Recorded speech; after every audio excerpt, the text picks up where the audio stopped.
அன்பு உறவுகளுக்கு வணக்கம். அன்பு மக்களே, அண்மையில வத்திக்கான்ல 2 பேருக்கு புனிதர் பட்டம் கொடுக்கப்பட்டது. ஒருவர் கார்லோ அக்வித்திஸ், இன்னொருவருடைய பெயர் உங்ககிட்ட கேட்டா கண்டிப்பா ஆமால யார் அது அப்படிங்கிற அந்த கேள்வி உங்களுக்கு வரும். எனக்குமே ஏன்ட ஒரு சிலர் கேட்கும் பொழுது அவருடைய பெயரை சொல்ல கொஞ்சம் வித்தியாசமா இருந்தது. ஏன்னா ஒண்ணு இட்டாலியன் நேம், இட்டாலியில இருந்தாலும் அந்த பெயர் கொஞ்சம் வித்தியாசமா இருக்குதே. அப்போ அவரை குறித்து நம்ம பார்க்கணும் அப்படின்னு சொல்லி தேடும்பொழுது தமிழ்ல யாருமே அவரை குறித்து பேசல. ஆங்கிலத்துல அங்கும் இங்கும் ஒரு சில காணொளிகள் இருக்கிறது. நம்முடைய இந்திய மொழிகள்ல எங்கேயுமே எந்த காணொளியும் அவரை குறித்து இல்ல. அப்போ ஒரு உணர்வு, நம்ம மக்களுக்கு நம்ம விட்டா வேற யார் சொல்லிக் குடுப்பா? அப்படிங்கிற அந்த உணர்வோடு, கண்டிப்பா இன்னைக்கு இவர குறித்து பேசணும் அப்படின்னு சொல்லி அவரை குறித்து கொஞ்சம் படிச்சேன். நெறைய இன்ஸ்பைரிங் திங்ஸ் இருக்குது. நெறைய பேருக்கு அவர் ஒரு முன்மாதிரியா இருக்க போறாரு அப்படிங்கிறத நம்ம இப்பவே சொல்லிக்கலாம். ஆக அன்பு மக்களே, தமிழில் பல விடயங்கள சரின்னா சரி, தவறு என்றால் தவறு. எடுத்துக்காட்டுக்கு புனித கார்லோ அக்வின்சினுடைய உடல் அழியாமல் இருக்கிறது அப்படின்னு நிறைய பேர் பேசியிருக்காங்க, நீங்க பார்த்திருப்பீங்க. ஆனா அந்த இடத்துக்கு நேரே போய் இல்ல இது அழியாத உடல் கிடையாது, இது வேக்ஸ் வச்சு பண்ணியிருக்கிறாங்க அப்படின்னு சொல்லி அதை சொல்லக்கூடிய சேனல் நம்முடைய சேனல். அதனால கண்டிப்பா சப்ஸ்கிரைப் பண்ணிக்கோங்க. நிறைய விடயங்களை தவறுனா தவறு, சரினா சரி அப்படின்னு சொல்லக்கூடிய அளவுக்கு தூய ஆவியானவர் எனக்கும் என் மூலமாக உங்களுக்கும் அந்த விடயங்களை கொண்டு வந்து சேர்ப்பார் அப்படிங்கிற நம்பிக்கையோடு வாங்க காணொளிக்குள்ள போகலாம். அன்பு மக்களே, இந்த புனிதருடைய பெயர் பியர் ஜார்ஜியோ ஃப்ரெசாத்தி. ஃப்ரெசாத்தி அவருடைய குடும்ப பெயர். பியர் ஜார்ஜியோ அப்படிங்கிறதா அவருடைய பெயர். இவர் எங்க பிறந்திருக்காரு அப்படின்னா துரின் அப்படிங்கிற ஒரு பெரிய நகரம் இத்தாலியில இருக்குது. அங்கதான் அவர் பிறந்திருக்காரு. உங்க எல்லாருக்கும் ஞாபகம் வரணும், துரின் அப்படின்னோடனே இயேசுவனுடைய உடலை அடக்கம் செய்யும் பொழுது அவர் மீது மூடப்பட்டிருந்த துகில், அதனுடைய துகிலுடைய பெயர் துரின் துகில். ஏன் துரின் துகில் அப்படின்னு சொல்லி இதற்கு பெயர் வந்தது? காரணம், இந்த துகிலை எங்குதான் வைத்திருக்கிறார்கள் இன்றளவும் பாதுகாப்பாக? துரின் என்ற இத்தாலி நகரத்துல. அதனால அந்த துகிலுக்கு பெயர் இந்த நகரத்தினுடைய பெயரோடு சேர்த்து கொடுக்கப்படுகிறது. அப்ப இந்த துரின் நகரத்துல தான் இவர் பிறக்கிறார். எப்போ பிறக்கிறார் அப்படின்னா 1901ஆம் ஆண்டு, ஏறக்குறைய 100 125 வருடங்களுக்கு முன்பாக. ஏதோ ஒரு சாதாரண குடும்பத்துல ஒரு பிறந்தாரா அப்படின்னா இல்ல, மிகப்பெரிய ஒரு பணக்கார குடும்பம். அதுவும் எப்படிப்பட்ட பணக்கார குடும்பம் தெரியுமா? இத்தாலியில ரொம்ப முக்கியமான ஒரு நியூஸ் பேப்பர் லா ஸ்டாம்பா அப்படிங்கிற ஒரு நியூஸ் பேப்பர். எந்த அளவுக்கு அப்படின்னா நம்முடைய தமிழ்நாட்டுல தினதந்தி, தினகரன், இந்த மாதிரி உங்களுக்கு தெரிஞ்ச இன்னும் ஃபேமஸான நாளிதழ்கள் ஏதாவது இருந்து அப்படின்னா நீங்க அதோடு ஒப்பிட்டுக் கொள்ளலாம்.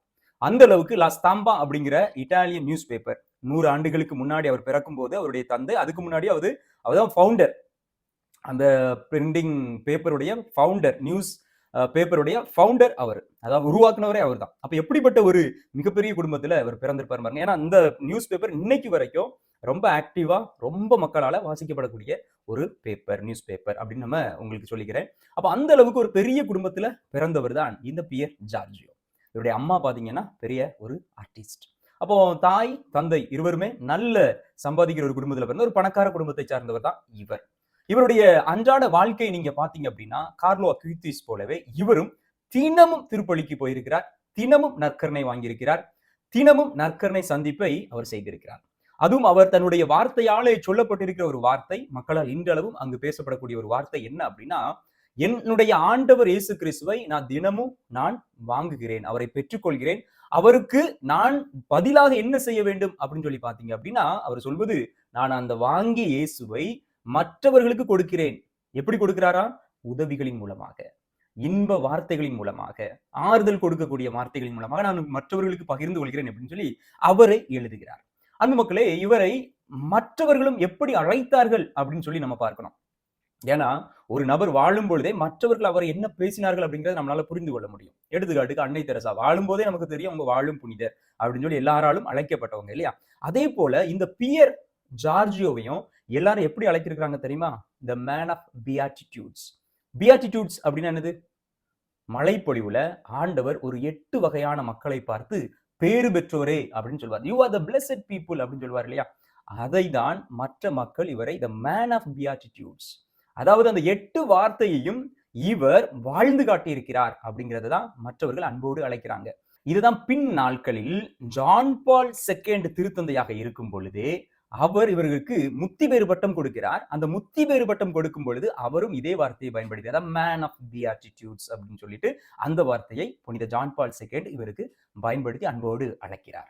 அன்புகள், அப்படி இவர் என்ன செய்தார் அப்படின்னா ரொம்ப முக்கியமான விடயங்களை நம்மளால பார்க்க முடிகிறது. குறிப்பாக யாரெல்லாம் துன்பத்தில் இருந்தார்களோ, குறிப்பா உங்களுக்கு தெரியும் 1901 அந்த ஆண்டுகள்ல முதல் உலகப் போர்லாம் வருவதற்கு முன்பாக, அப்ப இத்தாலி நகரம் என்பது இன்றளவுக்கு ரிச், ஒரு பணக்கார நாடு கிடையாது.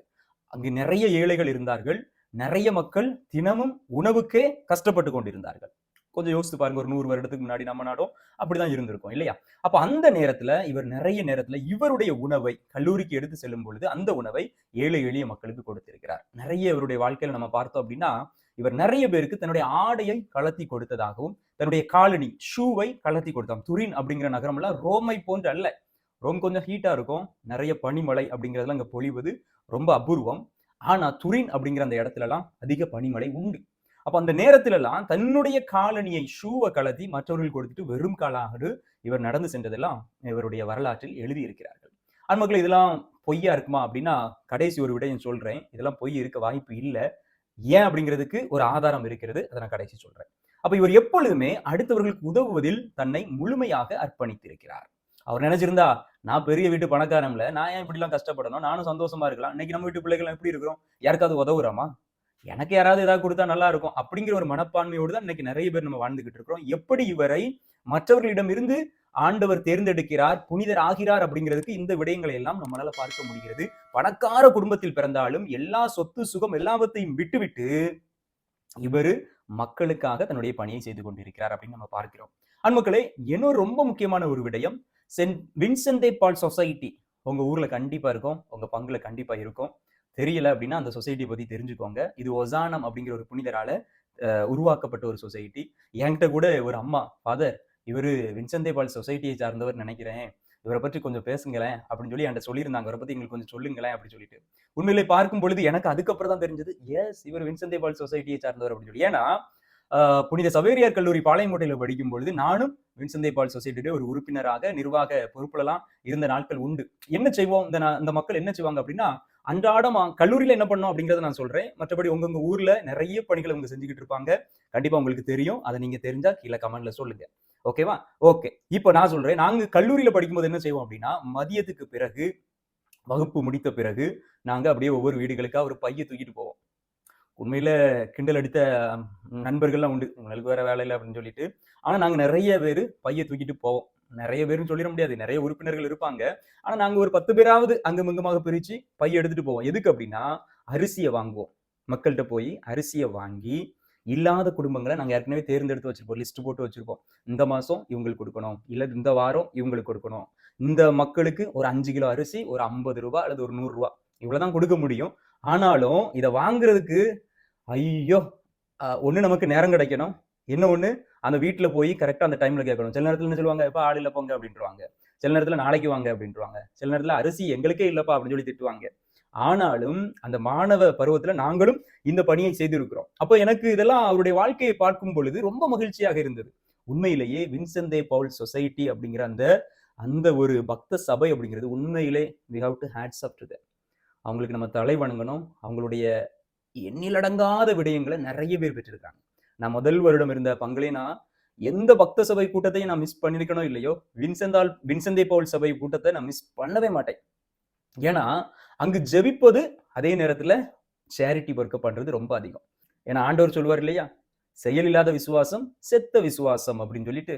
கண்டிப்பா நம்முடைய கத்தோலிக்க திருவையை மற்ற கிறிஸ்தவர்களிடமிருந்து ஒரு தனித்துவமாக நம்மளை காண்பிப்பது, நம்ம ஏதோ சும்மா கத்தி கூப்பாடு போட்டு ஜெபிச்சோம், பைபிளை படிச்சோம் அப்படின்னு மட்டும் இல்லாம ஆண்டவர் இயேசு கிறிஸ்துவினுடைய வார்த்தையை நம்ம வாழ்வாக்குவோம். அதனாலதான் இன்னைக்கு கத்தோலிக்க கிறிஸ்தவம் இன்னைக்கு வரைக்கும் மற்ற மதத்தினரால் போற்றப்படுகிறது அப்படின்னா இது ஒரு முக்கியமான காரணம் அப்படிங்கிறத நம்ம மறந்து விடக்கூடாது. அப்போ இவரும் வின்சென்ட் தே பவுல் சொசைட்டில ஒரு மெம்பரா இருந்திருக்கார். நிறைய விடயங்களை இவங்க செஞ்சிருக்கு. மக்களே, இவருடைய இறப்பே மற்றவர்களுக்கு உதவுவதனாலதான் வந்திருக்கு அப்படின்னு சொல்லி பார்க்க முடிகிறது. ஏன் ஃபாதர் அப்படி சொல்றீங்க அப்படின்னா, ஆமா, 24 வயதா இருக்கும்போது நிறைய நேரத்துல இவர் மற்ற நோயாளிகளுக்கு உதவி செஞ்சிருக்கிறார். நிறைய மருத்துவம் வீட்டுக்கு தெரியாம தான் எல்லாமே செஞ்சிருக்கிறாரு. அப்போ மருத்துவ உதவி செய்யும் பொழுது குறிப்பாக போலியோ, அந்த நேரத்துல போலியோ அப்படிங்கிறது ரொம்ப மோசமான ஒரு நோயா இருக்கு, ஒரு தொற்று நோயாக இருந்திருக்கிறது. குறிப்பா அதற்கான வேக்சின் கண்டுபிடிக்கப்படவில்லை. நான் சொல்றது 1920களில் 1950க்கு அப்புறம் தான் அந்த வேக்சின் போலியோக்கு கண்டுபிடிச்சிருக்கிறாங்க.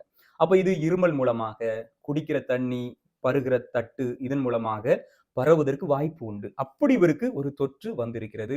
ரொம்ப வேகமா அது அவருடைய உடலை பாதித்திருக்கிறது. அந்த நேரத்துல அவர் யார்ட்டையுமே சொல்லாம அவர் தன்னுடைய படுக்கையிலேயே ஏறக்குறைய ஒரு வாரத்துல இருந்து ஒரு 10 நாளுக்குள்ளேயே அது அவருடைய உயிரை எடுத்திருக்கிறது அப்படின்னு சொல்லி நம்மளால பார்க்க முடிகிறது. அன்பு மக்களே, ஒரு மிகப்பெரிய பணக்கார குடும்பத்தை சார்ந்தவர் இறந்து போறாரு. அந்த குடும்பத்தை சார்ந்தவர்களுக்கெல்லாம் ஒரு ஷாக்கிங் நியூஸ். பெரிய ஷாக்கிங் நியூஸ். ஆனா, அவங்க எதிர்பார்த்தது எல்லாம் நம்ம குடும்பம் அந்த எலைட் மெம்பர்ஸ், பணக்கார மக்கள் மட்டும் வருவாங்க அப்படின்னு சொல்லி அவருடைய ஃபினரலுக்கு எல்லாம் தயார் செய்யப்படுகிறது. ஆனா, அன்னைக்கு நீங்க பார்த்தீங்க அப்படின்னா, ஆலயம் மட்டுமல்ல, தெருவெங்கிலும் மக்கள் வெள்ளம். யாரெல்லாம் இவருடைய உதவியை பெற்றார்களோ, அவர்கள், அவர்களுடைய குடும்பம், நண்பர்கள் என எல்லோரும் இவருடைய அந்த கடைசி திருப்பலிக்கு, இறுதிச் சடங்கு நிகழ்விற்கு வந்திருக்கிறார்கள். அப்பொழுதுதான் லா ஸ்தாம்பா அப்படிங்கிற அந்த நியூஸ் பேப்பரை உருவாக்கிய அந்த ஃபவுண்டர், இவருடைய தந்தை, அவருடைய குடும்பம் எல்லாருக்கும் தெரிஞ்சிருக்கு. நம்ம பையன் உண்மையிலேயே வாழும் பொழுது ஒரு புனிதராக வாழ்ந்திருக்கிறான் அப்படின்னு சொல்லிட்டு. இவருடைய உடல் துரின் நகரத்துல எங்கு ஆண்டவர் இயேசு கிறிஸ்துவுடைய துகிலை வைத்திருக்கிறார்களோ அதே ஆலயத்தில் இவருடைய உடலும் அடக்கம் செய்யப்பட்டிருக்கிறது. நிறைய பேர் சொல்றாங்க இவருடைய உடல் அழியவில்லை என்று. 60 வருடங்களுக்கு பிறகும் அவருடைய முகத்தை பார்க்கிற அளவுக்கு அழியவில்லை அப்படின்னு சொல்றாங்க. கண்டிப்பா நேர்ல போய் நம்ம அதை பார்க்கும் பொழுதுதான் அதுக்கான உண்மையான விடயம் நமக்கு தெரிய வரும். நீங்க அவருடைய உடல் அழிந்திருக்கும் அப்படின்னு நினைக்கிறீங்களா, இல்ல அழியல அப்படின்னு நினைக்கிறீங்களா அப்படிங்கிறத கீழே கமெண்ட்ல சொல்லுங்க. ஃபாதர் நீங்க எங்களுக்கு நேரே போய் அதை சொல்லித்தாங்க அப்படின்னு சொன்னாலும் கண்டிப்பா கமெண்ட்ல சொல்லுங்க, நம்ம பார்க்கலாம். இவரும் ஒரு இளைய வயதை சார்ந்தவர், நிறைய பேருக்கு ஒரு முன் உதாரணம். குறிப்பாக மவுண்ட் மலை ஏறுபவர்களுக்கு இவர் பாதுகாவலராக அறிவிக்கப்பட்டிருக்கிறார். அன்மக்களே, இவர் எப்பொழுதுமே தன்னுடைய வாழ்க்கையில சொல்லக்கூடிய ஒரு விடயம் என்ன அப்படின்னா, வெர்சோல் ஆல்டோ அப்படின்னா டுவர்ட்ஸ் த ஹைட் அப்படின்னு நம்ம தமிழ்ல என்னன்னு சொல்லணும் அப்படின்னா உயரத்தை நோக்கி. உண்மையிலேயே இவர் உயரத்தை நோக்கி ஆண்டவர் எடுத்திருக்கிறார்.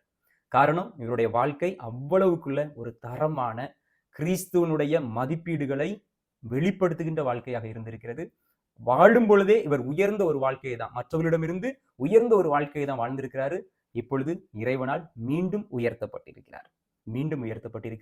இந்த புனிதரை குறித்தும் உங்களுடைய பிள்ளைகளோடு, பக்த சபைகளோடு, குறிப்பாக வின்சென்ட் பவுல் சபையினர் கண்டிப்பாக இந்த காணொலியை மற்றவர்களோடு பகிர்ந்து கொள்ளுமாறு உங்களை அன்போடு கேட்டுக்கொள்கிறேன். உங்களுடைய பணி ஒவ்வொன்றுக்கும் இறைவன் பியர் ஜார்ஜியோவை ஆசீர்வதித்தது போல உங்களையும் உங்களுடைய குடும்பத்தையும் ஆசீர்வதிப்பார். அன்புமக்களே, புனித வின்சென்ட் பவுல் சபையில நீங்களும் முடிந்தால் சேருங்கள். உடைய பிள்ளைகளுக்கும் இந்த சேரிட்டி ஒர்க்கை செய்ய கற்றுக் கொடுங்கள். அடுத்த ஒரு காணொலியில சந்திக்கலாம். அது வரைக்கும் இணைந்திருப்போம், விழித்திருப்போம், ஜெபித்திருப்போம். God bless you.